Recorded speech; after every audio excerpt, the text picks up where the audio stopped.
Welcome, everyone, to Fantasy Foresight, the podcast. We're your hosts and co-founders of FantasyForesight.com, coming to you from the Rambo Fixture Company studios. I'm Ben. And I'm Jay. You ready to get rolling, Jay? You know it. Let's do this. All right, let's go. Welcome in, everyone. It is Saturday, August 17th, and we are back with you for the first time, and it feels like forever, and we saved the best for last for you. Today, we have the quarterbacks and the running backs of the electric, exciting NFC South. Jay, how you doing, brother? Oh, Ben, I'm happy to be back with you. I spent some time in Ireland, but I'm so excited to be back talking American football with you. But seriously, man, I am so excited to be back. We get to do this pod again. I cannot wait to dive in to the NFC South quarterbacks and running backs. Talent-rich division. A lot of interesting players heading into the 2019 season, and it's going to be great. Let's get going, my friend. Absolutely. And we gave our guy NFL Encyclopedia, Steve, the morning off this morning. So he'll be back with us next time, and we're ready to roll with this division. First up, we have Atlanta Falcons quarterback Matt Ryan. He is currently being drafted as the QB6 according to fantasyfootballcalculator.com, according to 12-team PPR redraft settings. He is currently going as QB6 at the 706 spot behind Andrew Luck, my guy Baker Mayfield, and in front of Drew Brees and Carson Wentz. He is Foresight's aggregate projected QB4 this season, and Total Foresight likes him, Jay, as QB3 overall. Now, here's what's crazy. He has 13 dome games this season, and yet his Savage rating is 26 out of 32. Now, Matty Ice has had an up and down career, so it'll be interesting to see how it all shakes out, but it seems like he has a really good season pretty much every other year. Last year it was QB2, before that QB15, before that QB2, before that QB19, before that QB7, then QB15, then QB7, QB8, QB8, QB19, QB14. I'm glad you bring that up, Ben, because that seems to coincide with every time they switch offensive coordinators. And we're going to get into some other factors that could weigh in on the success or fantasy failure of his season. But again, they switch offensive coordinators this year, first year with Dirk Cutter. So is this going to be another drop back QB2 season while he gets used to a new offensive coordinator? Because that's been the pattern over the last several years of his career. But everything else tells us he should have a top-end finish. Yeah, and that's what's crazy about it. 6 of 11 seasons in his career, he has finished as QB8 or better, and last season was no different. He played all 16 games. He was QB2 in both overall ranking and fantasy points per game. Minimum 6 games last season, Jay. He was QB4 in accuracy with 69.4%. Minimum 3 games, he was also QB4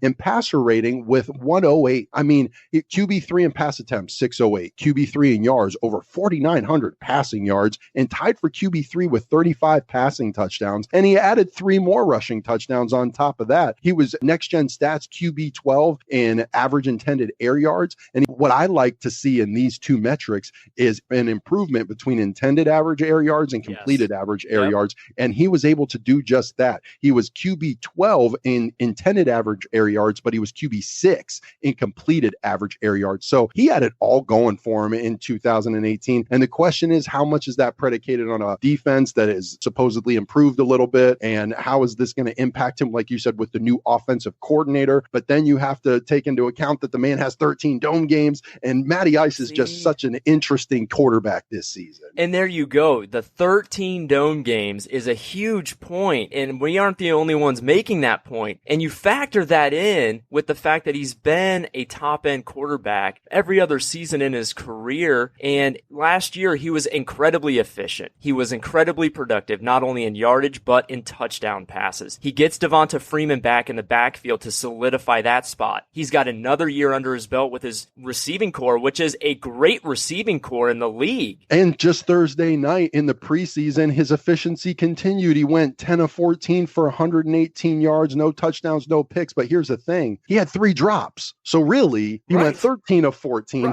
And on top of that, he got sacked 3 times. So number one, they got to work on protecting that man. That's their franchise. And number two, those receivers, you get all those drops out of the way now, man.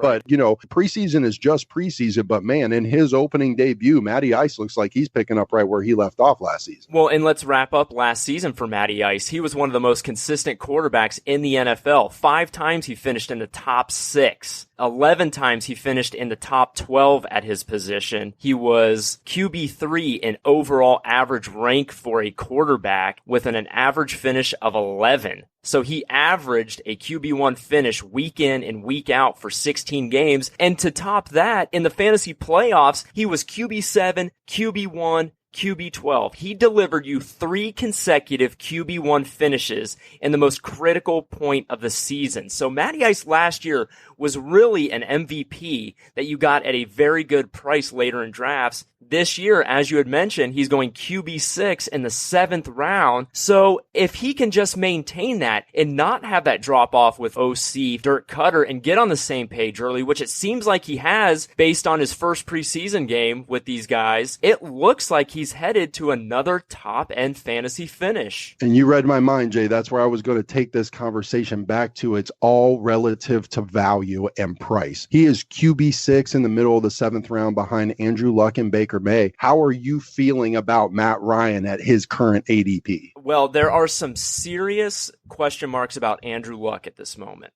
Yes, there are. That he has health concerns. Dr. Chow, who, if nobody follows, is an excellent follow on Twitter. He has said there is a 100% chance he is not going to be 100% week 1. He can play, but he will not be 100%. Baker May, we have high hopes, but we need to see it over 16 games. So really, the two guys going in front of him, I like Matt Ryan because he's been able to do it year in and year out. That's why I wanted to ask you that question, Jay, because ladies and gentlemen, we did not discuss this before the podcast. And this is always a nice barometer for me sometimes to see where Jay's really at compared to my opinion on certain things. And me and him are unknowingly about this topic exactly on the same page, because as much as I love Baker May and as much as I expect him to be a week in, week out winning quarterback, we're talking about fantasy football right now. Right. And he is in a very tough AFC North defensive rich division. Yep. So he might not be able to return that QB5 price tag in fantasy football. Whereas Matt Ryan, I am with you, man. I feel like people are sleeping on him a little bit this season. And let's also look at the fact that he's got 3 other very good offenses we expect in this division. So he could be involved in higher scoring games in compared to other divisions. A lot of those games occurring in domes. So it's all there for him once again to have a high-end fantasy finish. And going QB6 in the 7th round seems like a great price. Yes, sir. Moving on, we've got somebody who's going right behind him in drafts. We've got New Orleans Saints Hall of Fame quarterback Drew Brees, baby. He is going right behind Matty Ice at QB7 at the 7-10 spot, and he is going right in front of Carson Wentz and Kyler Murray. In 2019, he is Foresight's aggregate projected QB8, and Total Foresight agrees as well, and that's where he clocks in as QB8 this season. He has one of the better Savage ratings this season, 7th out of 32 at the position, and let's just walk through his fantasy career finishes, shall we? Yes. QB8, QB9, QB3, QB6, QB6, QB2, QB1, QB2, QB6, QB2, QB1, QB5, QB3. Thank you. I mean, the last 2 seasons from a fantasy standpoint are the worst of his career, and it's really been about style, about volume. I mean, he was QB 16 in pass attempts last season. Say that out loud. Drew Brees only had 489 pass attempts, and yet he was still able to be QB 7 in fantasy points per game. I understand he totally dropped off a cliff at the end of the season, finishing QB 18, QB 26, and QB 15 in the playoffs down the stretch. But he is a guy that you shouldn't completely give up on. I feel like that is kind of the trend.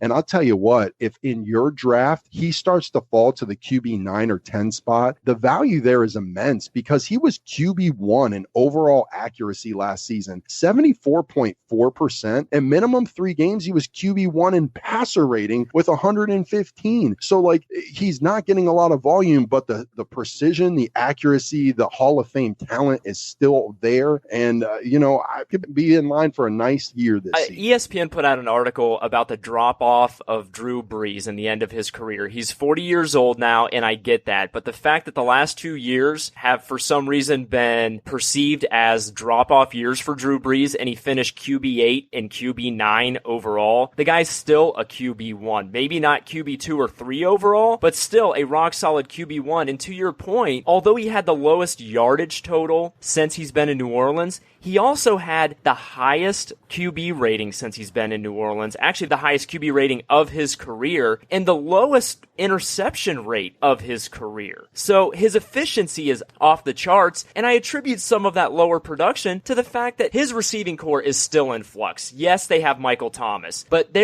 we are still missing those complementary pieces in that core. He has Alvin Kamara out of the backfield, but really at tight end in that WR2 and WR3 spot, they just have not found the right pieces to truly unlock that offense for him. And that's a perfect segue into the quote that we picked up at SI.com per Sean Childs on August 15th. Quote, "The key to the rebound of Breeze as a passer this season will come with the development of his secondary wide receivers. He has an elite pass-catching running back, Kamara, like you just said, Jay, a stud wide receiver 1, and a tight end with upside in the passing game. If he finds a fourth option at wide receiver, Traquan Smith, everybody, his passing attempts will push back to above the league average. Either way, his starting point for me in 2019 is about 4,200 passing yards with 30 touchdowns," end quote. So Sean Childs is on the complete same page as you. I'm on the complete same page as you. If all of a sudden you have a second wide receiver emerge, and Traquan Smith, there's been buzz out of camp that he has been the guy doing that. And then if you can get anything out of your third guy, old man Ted Ginn, and reportedly there is some nice chemistry between Breeze and Jared Cook, I mean, all of a sudden it sounds like you could be cooking with gas, man. Everybody looks at the fact that Drew Brees has thrown 50 touchdowns in his career, and then they see that he threw 32 touchdowns last year, and they see, wow, what a drop-off. He's fallen off a cliff. 32 touchdowns was still good enough for QB6 overall in the NFL, and that's right in line with his career averages. So the fact that he was still able to put up 32 touchdowns passing the football with a lower production value and yardage shows me that his floor is still safe in QB8. And I've got a stat that supports that too, Jay. His average weekly rank, even though he fell off the cliff and we're taking all these terrible season end performances into account, he was still the 10th most consistent quarterback in 2018. Amen. And he's going QB7 in drafts. I think there's still value for Drew Brees. You and I are participating in a draft tomorrow, Sunday, at the Midwest Fantasy Football Expo, where quarterbacks get knocked 4 points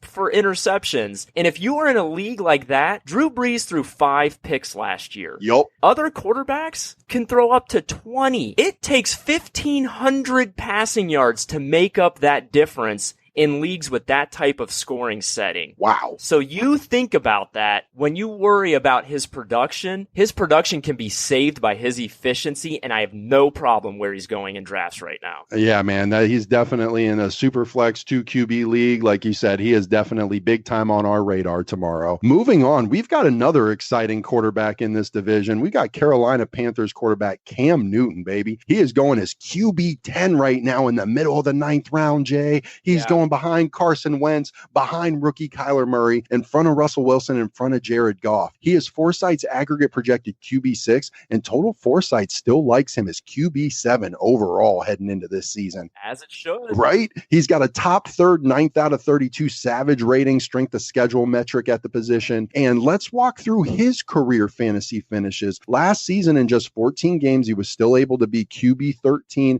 and QB8 in fantasy points per game. Before that, he was QB2 overall, QB17 overall, QB1, QB17, QB3, QB4, and QB3. So right there, you can see that 5 of his 8 seasons has been QB4 or better. Rumors are around him that his deep ball has returned, and we know that he had off-season shoulder surgery, but people are raving about what he's able to do after that surgery this season in camp so far, with the pop on his ball, with the strength on his ball compared to last season. So if this surgery was really successful in helping that, it could really propel him, because he had the best accuracy percentage of his entire career under Norv Turner last season. Minimum 6 games, he was QB8 in pass accuracy, 67.9%. Cam Newton being almost 70% accuracy is scary over 16 games. And you and I, if you listen to this podcast, Ben and I were very high on Cam Newton down the stretch last season because of his schedule going going into the fantasy playoffs. He had one of the most advantageous schedules, and his season was shaping up like he could be a league winner. And then the shoulder injury came in, and instantly you could tell something was off, so you had to change course. The fact that you're hearing that the zip is back, he was flying off to a great start last season.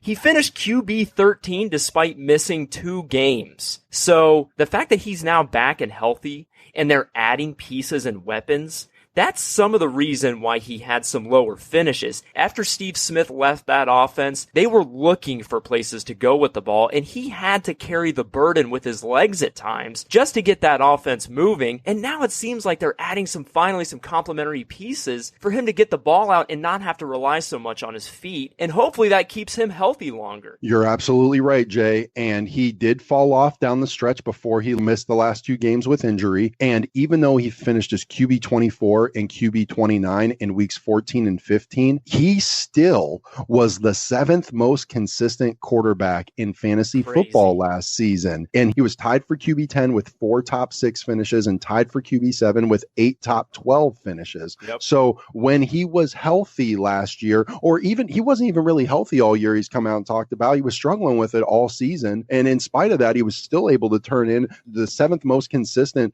QB performance week in and week out. Now that he's right, and now that he's in Norv Turner's offense for the 2nd consecutive season, this could be a very nice year for Cam. And you want to talk about the tier of quarterbacks that we just covered, from like Andrew Luck to Carson Wentz. That's not a tier that I'm super confident that's going to be able to return value, even as much as we do like Matty Ice on paper. So QB 10, man, that's a nice value for Cam. I was going to say, we always bring it back to value, and he's being drafted behind Carson Wentz and Kyler Murray. Listen, it's the preseason. Things can change drastically. That offense has not looked much better than it did last season so far in Arizona. We know what Cam Newton can be, and if he is healthy, QB 10 is a steal. Yes, sir. Rounding out the quarterbacks in this division, we have Tampa Bay quarterback Jameis Winston last up here. He is going as QB 13 behind Russell Wilson and Jared Goff in the middle of the 10th round and in front of Phillip Rivers and Big Ben. He is Foresight's aggregate projected QB 11 this season, but total Foresight likes him as QB 17 overall, and both Jay and I agree with that mightily.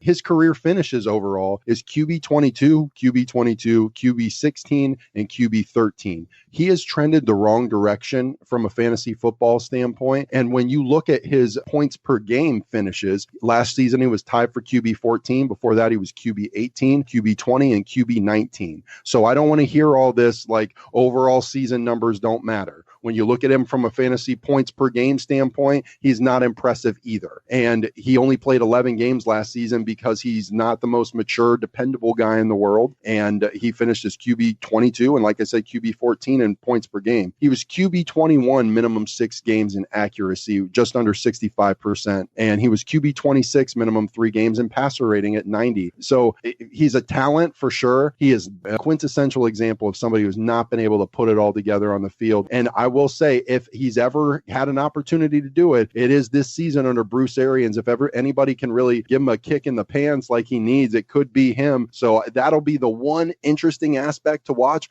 Otherwise, I do not get the hype on this guy. I have tremendous respect for Bruce Arians as a football coach on many levels, and reports that I've been reading out of Tampa Bay are that Jameis Winston has come into camp as a different guy, a different head on his shoulders. He's been much calmer, more focused, which is great to hear. That's what he needs to do if he wants to find some success this year in this offense. What I worry about is, one, his offensive line is amongst the worst in the NFL. And two, I need to see that he can stay composed and mature over the course of a season. It's great to do it in the preseason. Let's face some adversity and see some losses during the season, and then we'll see what this team is made of. And because of those risk factors, when Total Foresight tells me he's QB 17 and he's going as QB 13, that just gives me pause in investing significant draft capital. Now, 10th round quarterback, for me as a starter, I'm not going with Jameis Winston. If you're in a deep league, super flex, and you need a dart throw late and he's still on the board, okay, fine. Maybe this is the year he takes a step forward. That's a great point, Jay. I totally agree with you from a single quarterback standpoint. And then you make a great point if you're in a 2 quarterback format that he is a nice dart throw, because yes, Yes. Here's some of his upside if he can put it all together and if he can be on the field for 16 games and he can be the best version of himself. Next gen stats, he was QB2 in both intended and completed average air yards last season. QB2 overall. Yeah. Mike Evans,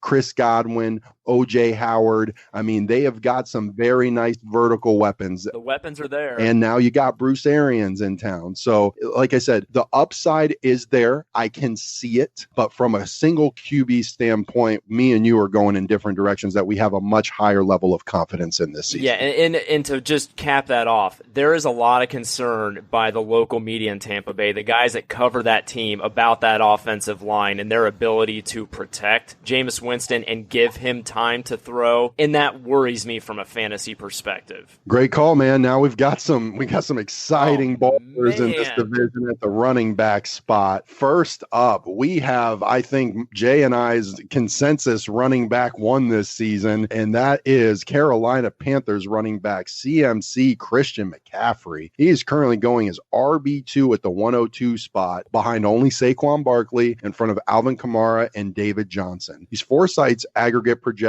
RB2 this season, and Total Foresight likes him as RB1 overall. He has the fourth best Savage rating, the strength of schedule metric at this position. And man, all this kid's ever done has been an RB1, came into the league as RB10, improved that, took a huge step and was RB2 last season, played all 16 games, RB3 in fantasy points per game, RB10 in rush attempts with 219, RB6 in rush yards with 2 shy of 1,100, minimum 65 attempts. He was tied for RB10 with 5 yards a carry. In rush TDs, he was only tied for RB14 with 7 rush TDs. But man, where he makes his hay is in the pass game. RB1 in targets with 124, RB1 in receptions at 107. Check out that catch rate. Receiving yards, RB1, 867 yards. And receiving touchdowns, he was RB3 with 6 of those. And he was the 5th most efficient running back per next gen stats in the entire NFL. He was the 3rd most consistent running back in all of fantasy last season. And down the stretch in the playoffs, this man delivered. RB4,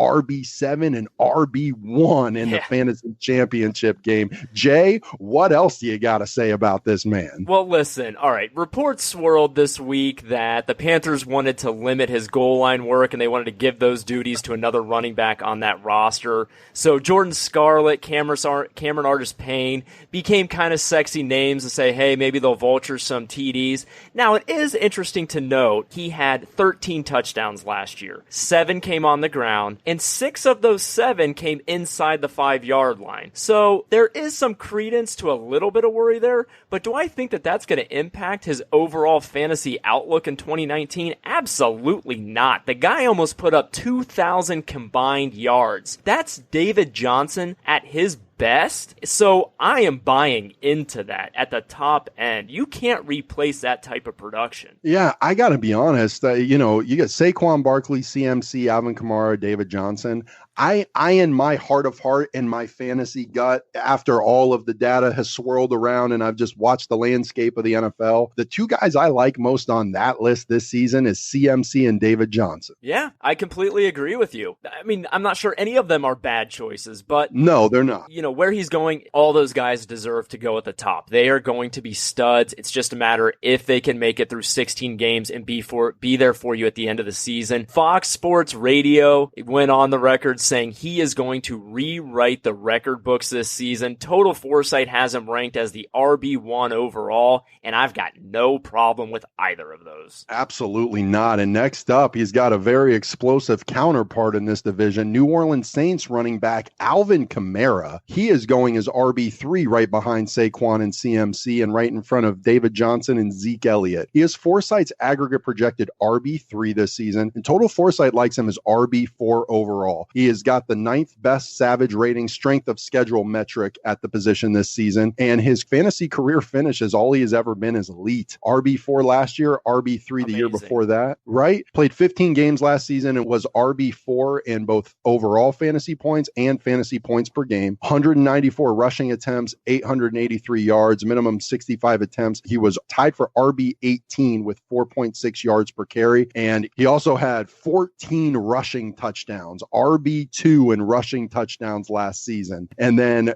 in the passing game is where he really shines. He had 105 targets, which was good for RB4. He was RB4 in receptions with 81, RB5 in receiving yards with 709, and he was tied for RB7 in receiving touchdowns. Alvin Kamara, all of it's in front of him. There's a lot of talk about his workload and his role, and it sounds like his niche role that he's been in is what they want him to continue at. I have two concerns about Kamara this season. Number one is durability. The man is very tough, but he has taken a lot of punishment. I'm pretty sure he had an unreported concussion last season. Yeah. I know because he was one of my stud guys, and I was watching him like a hawk, and there was a play where he got his bell rung, and I cannot believe he was not put into the concussion protocol after that. I remember that. So I'm worried about just his durability in his third season after a couple of seasons of wear and tear on those tires. The only other thing I worry about is that rushing touchdown total from last season. Latavius Murray has been one of the best goal line backs in the NFL over the past several years. And I think, like I said, he is an upgrade over Mark Ingram. And the easiest path I can see for regression for Kamara in all of his numbers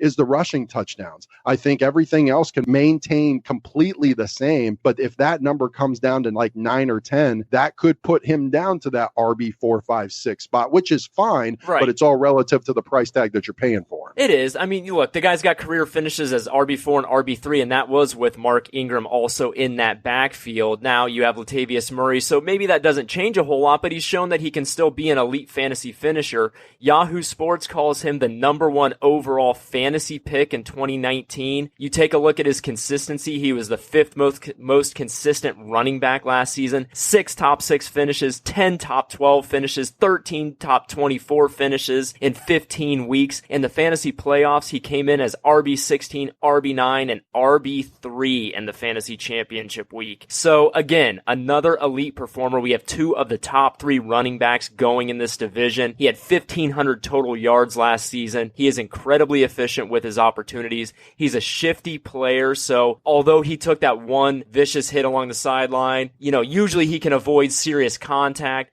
Again, as long as he can stay healthy, he is elite. I got no problem with where he's going. Yeah, I love Kamara, and I don't have a problem with him either.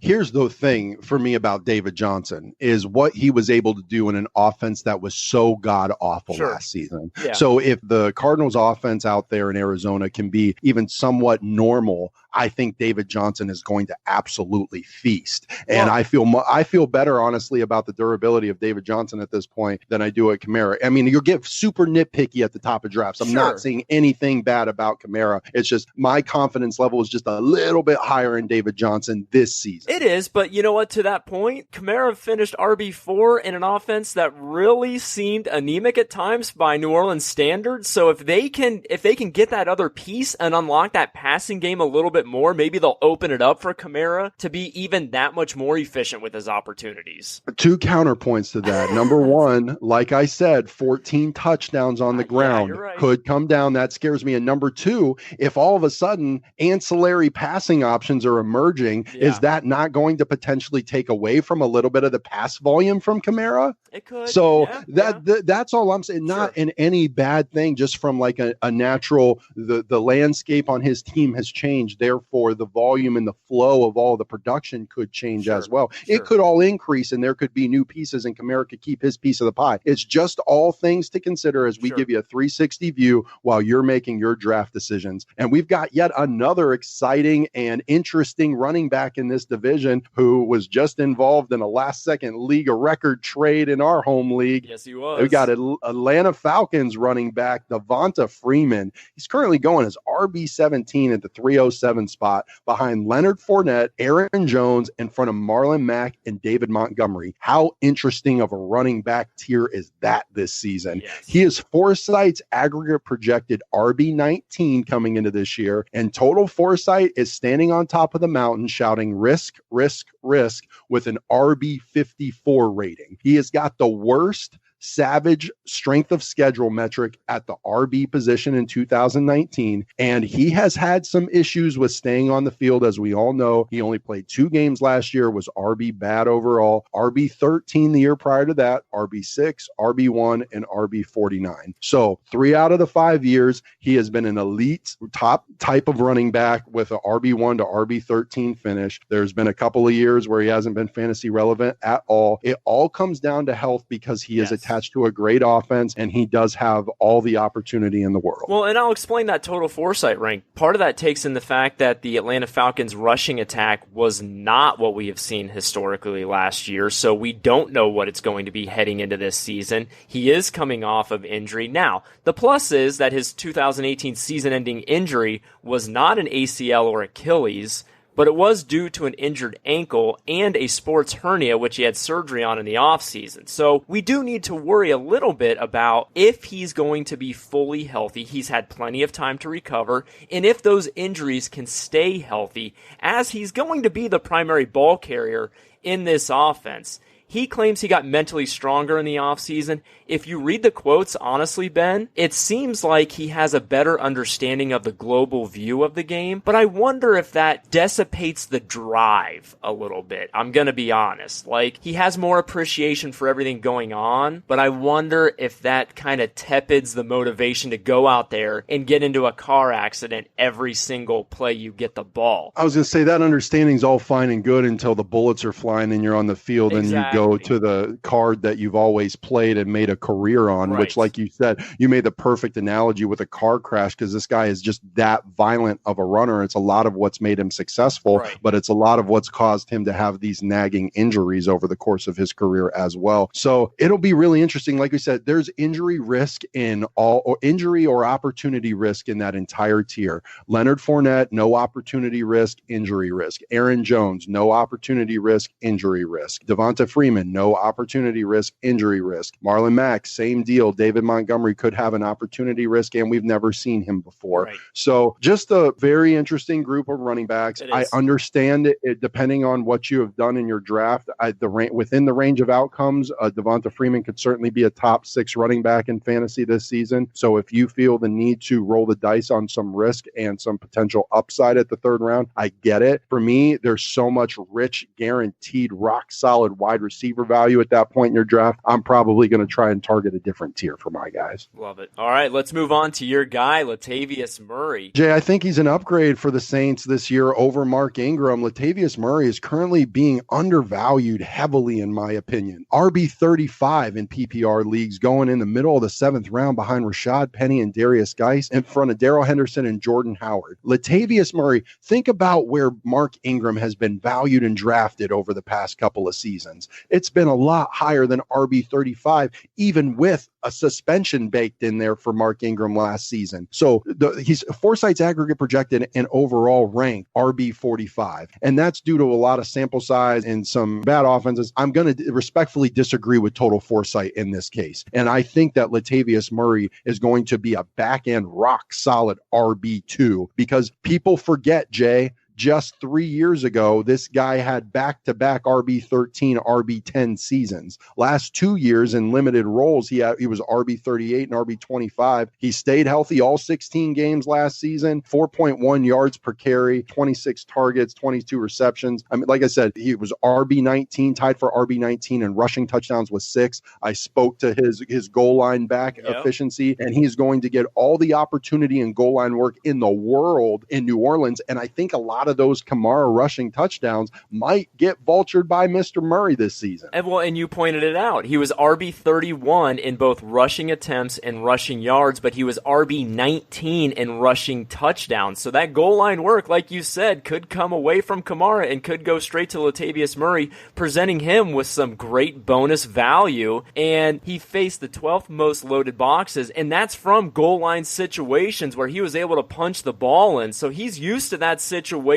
He has shown that he can get the ball in the end zone, and again, that presents some value. He stayed healthy, like you said, for 16 games, which makes a big difference, and currently going as RB35 around the guys he's going around, I really like him. Yeah, I mean, the only person on that list for me this season who has even close to the potential upside is Rashad Penny if he can take a step in that Seahawks offense. But Latavius, man, he is being very undervalued, and going at the 708 spot, I'm probably going to reach on him like a whole round sooner than that. Look, there's some hype around Penny, and we've talked about him, but I'm not sure his floor matches Latavius Murray's floor as far as what their expected volume is going to be on a week-to-week basis. And Rashad Penny also presents some injury risk. So I like Latavius Murray's value a little bit more. Especially if you are knocking Drew Brees because of the fall off and the overemphasis on the rush game. A lot of people associate the New Orleans Saints with a high-flying passing offense. The reality is they're one of the most run-heavy rush attempt teams in the NFL over the last several seasons.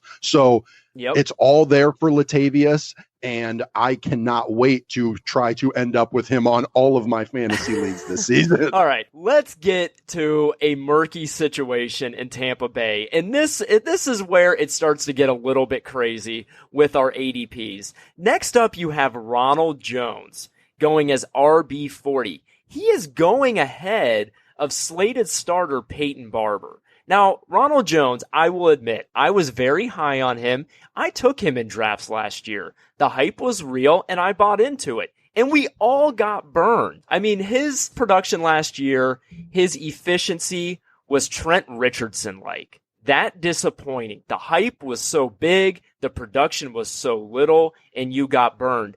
And yet, here we are, heading into 2019, and he's going in front of the slated starter. The hype is back. We expect him to have this bounce back season and be something that was completely different from last year. He's going as RB40 behind Kareem Hunt, behind Royce Freeman, in front of Jalen Samuels and LaShawn McCoy. His Foresight projection, his aggregate projection is RB52, and his total Foresight rank is RB68. Both of those lag behind his ADP. Why is that? Because he finished RB60 last year. He only played in 9 games. That was not due to health. A lot of those were healthy scratches to start the season. He was RB60 overall, like I said, RB79 in points per game. His efficiency was bad. 3.2 yards per carry. He had 1 rushing touchdown. Actually, I'm sorry. He had 1 touchdown total last year. So the volume wasn't there. The efficiency wasn't there. And yet here we are the next season. Colin Lyota of BucksWire.usatoday.com said Jones had only 30 touches total and 1 touchdown last season. While the Bucks believe Jones looks like a completely different player than he was last season, he's still currently penciled in as the number 2 running back behind Peyton Barber. He could very well overtake Barber for the starting role. Arians said this really is a competition, but I proceed with caution on Jones. He's still dropping screen passes on occasion, or any Bucks running back for that matter, end quote. And that's from the local beat guy. Absolutely, man. Like you said, he is somebody that because he was a running back from USC, I get why everybody was so excited on him. Now it's to the point where there is no evidence to support your theory or rationale that he is going to be a legit and exciting running back. I totally trust Total Foresight's RB68 rank. You look at Ronald Jones, ADP RB40 versus Total Foresight of RB68. If you want to share the running backs in this backfield, why wouldn't you go with Peyton Barber, who is going as RB46 and Total Foresight ranks as RB49?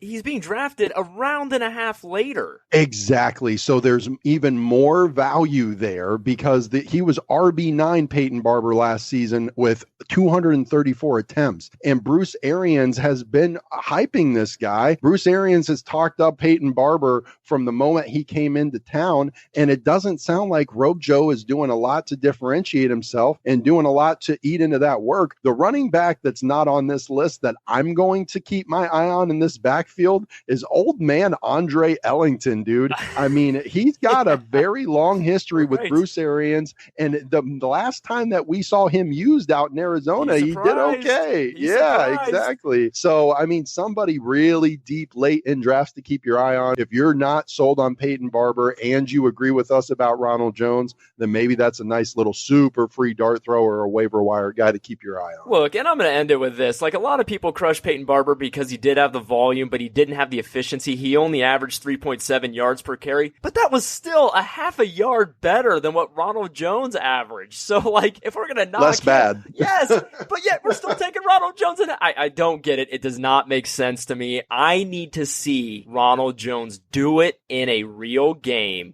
before I'm willing to buy in, period. Yeah, it's one of those super speculative ADP price tags that you and I are just absolutely having none of when it comes to Ronald Jones. And if you were going to draft, a running back out of this offense, we are both letting you know that we think that the lesser of two evils at this point is Peyton Barber. I'll tell you what, Ben, I'm getting deep into best ball drafts at this point, and Ronald Jones is still going too early, even for me, in best ball drafts. Like, if you want to take a dart throw on him late, that's fine. Maybe he will flash and come through and all of a sudden have this miraculous turnaround, but he's still going way too early, and it's just too expensive for me. From a potential volume standpoint, I think Peyton Barber is just as good, if not a better best ball dart throw, because there's weeks where, based on his volume, he could get in the end zone a couple of times. Yep. You know what I'm saying? Yep. So, all right, so wrapping up this division, we've got, not a super uninteresting guy. Atlanta Falcons running back Ito Smith. If you're somebody that's really concerned about Devonta Freeman's durability, whether you draft Devonta Freeman or not, there are worse guys that you could pick at the tail end of your draft at the RB 55 spot at the top of the 13th round than Ito Smith. Because if something does happen to Devonta Freeman, all of a sudden Ito Smith is going to get a lion's share of that workload, and it's going to be attached to a great offense. He's going to get a lot of opportunity. He's going behind Justice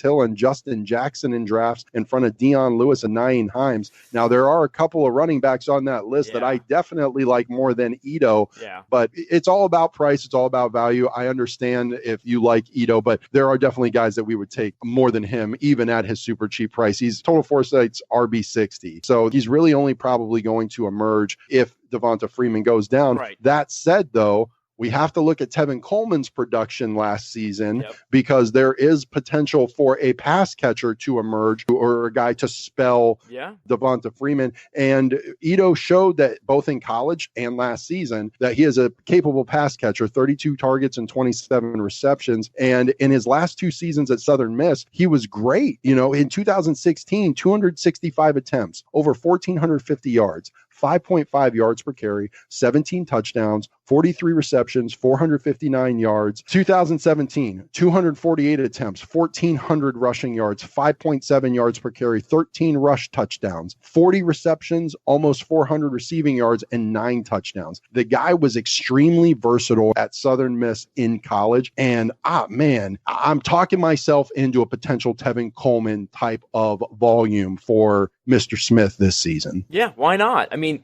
he's essentially free going in the 13th round in drafts. He's going in a great group of guys. I really like all the guys going around him. They all present great values, and Ito Smith is no different. We did it, man. Glad to be back. Heck of an episode. I hope everybody learned something. I enjoyed it greatly. Tomorrow, once we post this, we will have officially completed the Midwest Fantasy Football Expo in Canton. We are greatly looking forward to it. We have a lot of fun stuff planned. It's going to be a great event. We are so excited. The final spot of the Fantasy Foresight Challenge will be awarded at the Expo. Next week, we will release all the names of the participants who will be included in the challenge. We will set the draft date. We'll get that kicked off. The challenge is real. If you think you can take us down, bring it on. I cannot wait to get started. That's right, Jay. And just to remind everybody, in order to apply, all it requires is a minimum of a $10 donation to our GoFundMe page that goes directly to Special Olympics. And then if you are selected into the league after that, and you are able to come in and take us down in our house, we will give you $1,000 cash because we don't think you can do it. This is open to any fantasy expert, any fantasy peer, any fantasy player out there.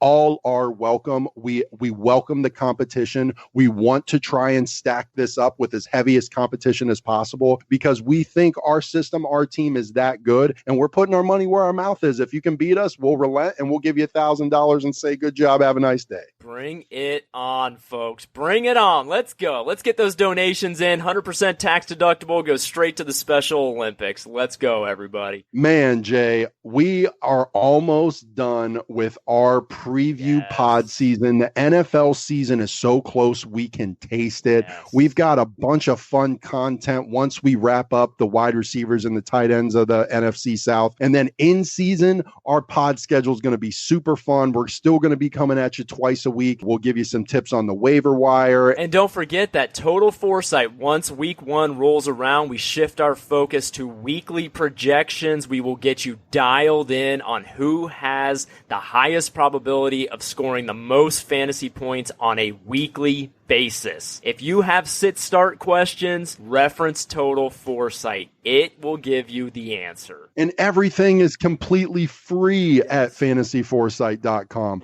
We don't need your info. We don't need your money. We just want to help you win your league for free. Amen, brother. Let's do this. It's fantasy season, man. It's fantasy season. It's draft time, man. We've got the Expert Charity League at the Midwest Fantasy Expo tomorrow. Super pumped about that. Then we've got our League of Record draft coming up the weekend after that at the Pro Football Hall of Fame in Canton, Ohio. And then the weekend after that, it's the Total Foresight Challenge, baby. I mean, we've got a lot of fun fantasy drafts coming up, a lot of fun fantasy content to share with you. You know, we've got blogs from our guy, Steve, and we've always got our executive summaries from our guy at Foresight Family Man. And, you know, we've always got our podcast, always got the crown jewel of fantasyforesight.com, Total Foresight. And next up on this podcast, we are going to wrap up our preview season with the wide receivers and tight ends of the NFC South. Can't wait. And that wraps up this episode of Fantasy Foresight, the podcast.